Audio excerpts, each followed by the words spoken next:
Vote তো শেষ পর্যন্ত মিটল, কিন্তু চাকরির কোনো আপডেট আপাতত নেই।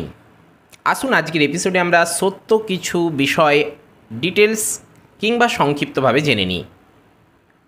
আমরা সকলেই অপেক্ষা করেছিলাম, আমরা সকলেই ভেবেছিলাম ভোট মিটলেই রাজ্যে চাকরির নতুন আপডেট আসবে। সেটা এসএসসি হোক, সেটা এসএলএসটি হোক, সেটা মাদ্রাসাই হোক, সেটা প্রাইমারি হোক, কিংবা পিএসসি হোক, কিংবা অন্য কোনো চাকরি হোক। কিন্তু সমস্ত চাকরির ক্ষেত্রেই একটা বাধার সৃষ্টি হয়েছে। রাজ্য সরকার চাইলেই কিন্তু নতুন চাকরির আপডেট নিয়ে আসতে পারে, যে কোনো চাকরির ক্ষেত্রে, যে কোনো ডিপার্টমেন্টের ক্ষেত্রে। কেননা ইতিমধ্যে কিন্তু নির্বাচনী আচরণবিধি তুলে নিয়েছে ভারতীয় নির্বাচন কমিশন। তারা কিন্তু ইতিমধ্যে গত 6 জুন 2024 তারিখ একটি নোটিশের মধ্য দিয়ে কিন্তু জানিয়ে দিয়েছে যে রাজ্য থেকে নির্বাচনী আচরণবিধি তুলে নেওয়া হচ্ছে। মডেল কোড অফ কন্ডাক্ট এক্ষেত্রে কিন্তু আর লাগু থাকছে না। তাহলে এখন সমস্ত দায়িত্ব, সমস্ত ক্ষমতাই কিন্তু রাজ্য সরকারের অধীনস্থ হয়ে গেছে। স্বাভাবিকভাবেই তারা কিন্তু নতুন কোনো রিক্রুটমেন্ট, নতুন কোনো বিজ্ঞপ্তি, নতুন কোনো প্রকল্প আনার ক্ষেত্রেও তাদের আর কোনো বাধার সম্মুখীন হতে হবে না। তারা কিন্তু চাইলেই সেগুলো নিয়ে আসতে পারে।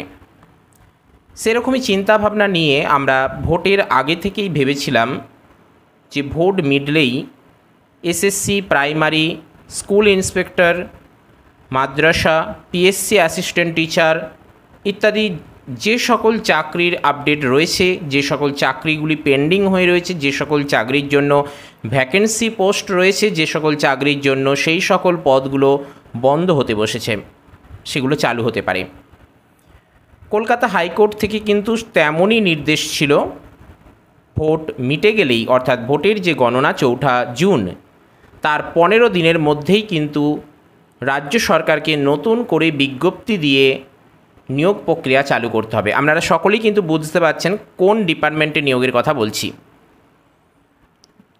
22 এপ্রিল 2024 রাজ্য জুড়ে যে 25,753 জন চাকরিরত গ্রুপ সি, গ্রুপ ডি, 9, 10, 11, 12 কর্মচারীদের চাকরি বাতিল করা হয়েছিল এবং তৎক্ষণাৎ কিন্তু ঘোষণা করা হয়েছিল যে সরকারকে অবিলম্বে ভোটের গণনা 4 জুন 2024 তারিখ হয়ে যাওয়ার পরেই তার 15 দিনের মধ্যেই নতুন বিজ্ঞপ্তি এনে নতুন করে নিয়োগ করতে হবে।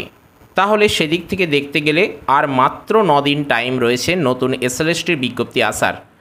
অর্থাৎ 4 জুনের পর 15 দিন যদি ধরি, তাহলেও কিন্তু 19 জুন দাঁড়ায়, আর আজকের তারিখ 10 জুন। তাহলে আর মাত্র 9 দিন টাইম রয়েছে এসএলএসটির বিজ্ঞপ্তি আনার। কিন্তু তারপরেই একটা নতুন করে সমস্যার সৃষ্টি হয়েছে বা নতুন করে পদক্ষেপ নিয়েছে রাজ্য সরকার। তারা সুপ্রিম কোর্টে গিয়েছে এবং সেখানে কিন্তু বিষয়টা স্টে বা স্থগিতাদেশ নিয়ে এসেছে, যার ফলে কলকাতা হাইকোর্টের এমন নির্দেশ থাকলেও কিন্তু সেটা আর লাগু হয়নি। কিছু সমস্যা এর ফলে হয়েছে, কিছু সুবিধাও এর ফলে হয়েছে। সুবিধা এটাই, এর কারণে যারা স্বচ্ছভাবে চাকরি পেয়েছিলেন ওই 25,753 জনের মধ্যে, তারা কিন্তু আবার চাকরিতে বহাল থাকতে পেরেছেন। সমস্যা হয়েছে তাদের জন্য যারা দীর্ঘ 8 বছর ধরে চাকরির জন্য অপেক্ষা করে আছেন। কেননা নতুন করে রিক্রুটমেন্ট হলে কিন্তু তারা এই চাকরিতে অংশগ্রহণ করার, এই নিয়োগ প্রক্রিয়ায় অংশগ্রহণ করার সুযোগ পেতেন।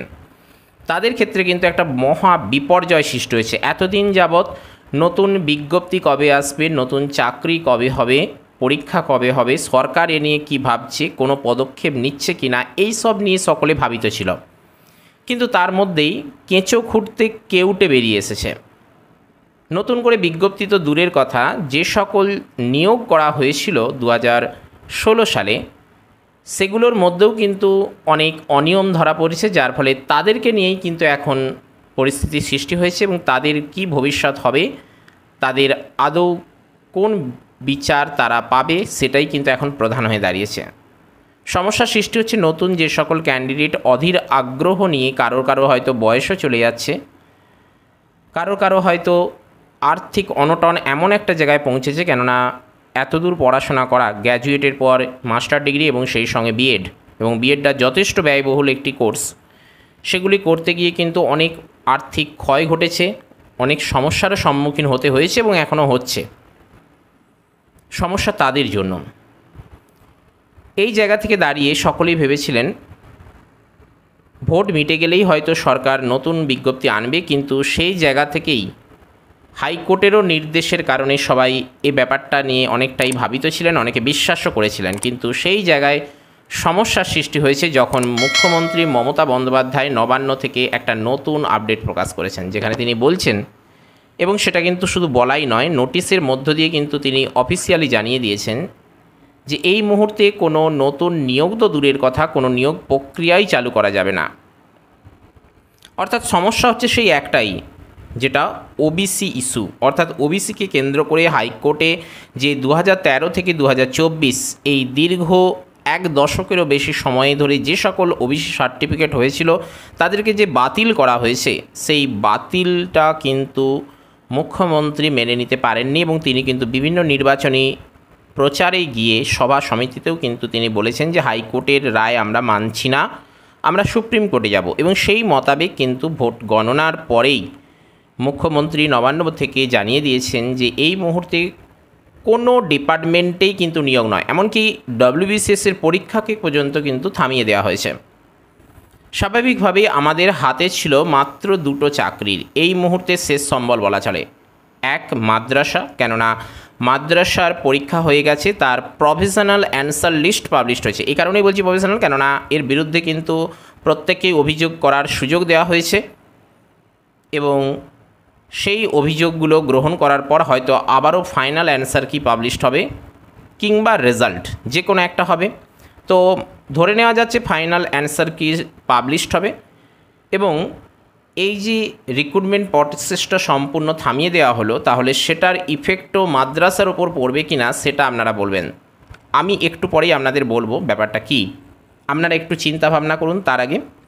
তার আগে এই কথাটা বলে নিই যে আমাদের যে শেষ সম্বল ছিল, যেটা আমরা ভোটের আগেই জানতে পেরেছিলাম যে পিএসসি হবে এবং সেটা ভোটের কারণে হতে পারছে না বা ভোটের কারণে নোটিফিকেশান আসতে পারছে না, কেননা মডেল কোড অফ কন্ডাক্টিভ যেটাকে নির্বাচনী আচরণবিধি রাজ্যে ইতিমধ্যে লাগু হয়ে গেছে, তাই এটা আর করা সম্ভব হচ্ছে না। কিন্তু আমরা ভেবেছিলাম এবং বিশ্বাসও করেছিলাম যে পিএসসির নতুন গেজেট যেহেতু পাবলিশড হয়ে গেছে ভোটের আগে, তাহলে ভোটের পরেই হয়তো নতুন নোটিফিকেশান আসবে। কিন্তু এখনও পর্যন্ত গত 4 জুন ভোটের গণনা হয়ে গেছে, আজ 10 তারিখ, অর্থাৎ 6 দিন হয়ে গেল। পিএসসির নতুন নোটিফিকেশানের কিন্তু এখনও পর্যন্ত কোনো আপডেট নেই। এ কারণেই বলছি, আপনারা বলবেন মাত্র 6 দিন হয়েছে এখনই এরকম কথা বলছেন। দেখুন, সরকারের বিরুদ্ধে কথা বলার আমার মোটেই ইচ্ছা নেই, সরকারকে আমিও শ্রদ্ধা করি আপনাদেরই মতন। কিন্তু এই কারণেই কথাটা বলছি, যেখানে দিনের পর দিন অধীর আগ্রহে অপেক্ষা করা, সেখানে একটা দিনেরও বেশি অপেক্ষা করা মানে ভীষণ একটা সময় অপেক্ষা করা। সেই জায়গা থেকে দাঁড়িয়ে কিন্তু 6 দিন হয়ে গেল, এখনও পর্যন্ত পিএসসির কিন্তু কোনো নোটিশ নেই। সেই জায়গায় আবার দেখা যাচ্ছে মুখ্যমন্ত্রী বা রাজ্য সরকার ঘোষণা করছেন যে এই মুহূর্তে কোনো রকম কোনো ডিপার্টমেন্টে কিন্তু নিয়োগ হবে না, শুধু শিক্ষা জগতেই কেন বা শিক্ষা দপ্তরেই কেন, সেই সঙ্গে ডব্লিউবিসিএস এবং সেই সঙ্গে মেডিকেল বা অন্যান্য যে সকল দপ্তর রয়েছে সেখানেও কিন্তু নিয়োগ হবে না। তার প্রধান একটাই কারণ, সেটা হলো ওবিসি ইস্যু। কেননা যদি নিয়োগ হয় তাহলে কিন্তু ওবিসি সার্টিফিকেটগুলো সেখানে কার্যকরী করা যাবে না, যার ফলে ওবিসি সার্টিফিকেট প্রাপ্ত ক্যান্ডিডেটরা এই ক্ষেত্রে কিন্তু বঞ্চিত হবেন তাদের কোটা থেকে। এবারে একটা কথা আপনাদের বলি যে পিএসসির গেজেট পাবলিশড হয়ে গেছে, কিন্তু ওবিসির কারণে বা এই ওবিসি ইস্যুর কারণে যেহেতু সার্টিফিকেট আনতে পারছে না এবং যেহেতু রাজ্য সরকার এটা ঘোষণা করেছে যে কোনো ডিপার্টমেন্টে নিয়োগ নয়, তাহলে এবং সেই সঙ্গে উনি যেহেতু জানাচ্ছেন যে আমরা সুপ্রিম কোর্টে যাচ্ছি এবং সুপ্রিম কোর্টে 8 তারিখ অলরেডি কোর্ট খুলে গেছে গ্রীষ্মের ছুটির পর, তাহলে সেখানে যে অভিযোগ জানানো হবে এবং সেই অভিযোগ মোতাবেক যে কেসটা গ্রহণ করা, তারপর সেটাকে হিয়ারিংয়ের পর হিয়ারিং কিংবা তারপরে কোনো কারণে ডেটের কারণে যদি বিষয়টা পিছিয়ে যায়, তাহলে পিএসসির নতুন অ্যাসিস্ট্যান্ট টিচার রিক্রুটমেন্ট কিংবা স্কুল এসআই রিক্রুটমেন্টের ব্যাপারটাও কিন্তু অনেকটাই পিছিয়ে যাওয়ার সম্ভাবনা রয়েছে। ওদিকে খুব বেশি আবার টাইম নেই বিধানসভা নির্বাচনের ক্ষেত্রে, কেননা গত 2021-এ লাস্ট বিধানসভা নির্বাচন হয়েছিল, তাহলে 5 বছর ধরে 2026, আর আজ আপনার কিন্তু জুলাই মাসই পড়তে চলেছে বলা চলে 2024-এর, তাহলে মাঝে রয়েছে মাত্র 1টা বছর কিংবা 1.5 বছর। তাহলে 2024টা যদি কোনো রকমে পার হয়ে যায় এই সুপ্রিম কোর্টের এই কেসটার ব্যাপারে, কেননা ওবিসি ইস্যুর কারণে এখানে নিয়োগ করবে না বলে দিয়েছে, আরও ডিটেলস কিছু বলবো আপনাদের, একটু থামুন। যেহেতু এই সমস্যাগুলো দেখা দিয়েছে, তাহলে 2024টা যদি এই হেয়ারিং, সুপ্রিম কোর্টে হেয়ারিং হতে হতে, ডেটের পর ডেট হতে হতে যদি 24 সালটা পিছিয়ে যায়, তাহলে কিন্তু 25 সাল পড়ে যাচ্ছে। তখন এই একটা বছরের মধ্যে নতুন করে নোটিফিকেশান, ফর্ম ফিল আপ, পরীক্ষা, অ্যান্সার লিস্ট, তারপরে রেজাল্ট, তারপরে আবার ইন্টারভিউ, কাউন্সিল, রিক্রুটমেন্ট, এই প্রত্যেকটা যে স্টেপ রয়েছে রিক্রুটমেন্টের ক্ষেত্রে, এবং প্রতিটা স্টেপেই তো কেস হবে। তো আদৌ সেটা নিয়োগ করা 2026-এর আগে সম্ভব হবে কিনা বলে মনে হয় না। দেখুন, একটা বিষয় আমাদের সকলকেই চোখে রাখতে হবে, সেটা হলো আমাদের শেষ সম্বল বা একটাই লক্ষ্য, সেটা হলো অপেক্ষা এই 16ই জুলাইয়ের, অর্থাৎ সুপ্রিম কোর্টের নির্দেশ। অর্থাৎ সুপ্রিম কোর্টের নির্দেশ হলে তো আর কারোর পক্ষেই এই নির্দেশকে অমান্য করা সম্ভব নয়, কেননা সুপ্রিম কোর্ট ভারতবর্ষের সর্বোচ্চ ন্যায়ালয়। তো সুপ্রিম কোর্টে যে 16ই জুলাই হিয়ারিংয়ের ডেট আপাতত ঘোষণা করা হয়েছে ভোটের আগে থেকেই, তো এই 16ই জুলাই হিয়ারিং যা হবে, এবং ওই দিনই তো ফাইনাল জাজমেন্ট নয়, তারপরেও ডেট আসবে। তো যেটাই হোক, ফাইনাল জাজমেন্ট আমরা 16ই জুলাইয়ের পর সেপ্টেম্বর, অক্টোবর যখনই পাই না কেন, তো সেই জাজমেন্ট হওয়ার পরেও রিক্রুটমেন্ট কিন্তু নাও হতে পারে। হ্যাঁ, বলবেন সুপ্রিম কোর্টের জাজমেন্টের পরে রিক্রুটমেন্ট কেন হবে না? দেখুন, এক্ষেত্রে একটা কথা বলি, এই যে পিএসসির রিক্রুটমেন্টগুলো থেমে যাচ্ছে, এবং ওই যে ওবিসি ইস্যু, এটা কিন্তু রিক্রুটমেন্টকে অনেকটা থামিয়ে দেবে।